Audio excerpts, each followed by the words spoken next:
తీసుకొచ్చి దేవుడు మనకి ఆయన ఆల్రెడీ రుజువు చేసుకున్నాడు. నాకు ఆ బ్లాస్ట్ అయిన ఆ ఫైర్ వచ్చింది చూసారా, అది 1,00,000 లీటర్లు ఉందంట పెట్రోల్. మరి అంత ఎక్స్ప్లోజన్ అవుతుంది. అది బూడిద అయిపోయారు చచ్చిపోయిన వాళ్ళు.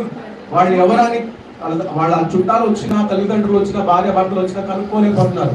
DNA టెస్ట్ చేసి అప్పచెప్పారు. ఆ బాడీ కూడా ఇంత కుదించుకుపోయింది, కాలిపోయి ఎండిపోయింది. అలాంటి భయంకరమైన అగ్ని కాల్ చేసే స్థితిలో నుంచి కూడా ఒకడు రక్షించబడ్డాడు చిన్న చిన్న దెబ్బలతో. దేవుడు తలుచుకుంటే నేను సముద్రం మధ్యలో నడిపించగలడు, సముద్రంలో హైవే రోడ్ వేయగలడు నీ కోసం. ఆయన నమ్మడంలో మొదలు పెడితే, విశ్వసించడం మొదలు పెడితే, ఆయనతో కలిసి నడిస్తే, ఆయనకి మాత్రమే లోబడితే. మనం మనుషులకు లోబడతాం, మనుషులకు భయపడతాం. మన ఇంట్లో ఏదైనా సమస్య రాగానే వెంటనే మన మనుషులు వైపు చూస్తాం. ఎవరు మనకు అప్పు ఇవ్వగలరు, ఎవరు మనం ఈ ఇబ్బంది బయట వేయగలరు. ఎప్పుడంటే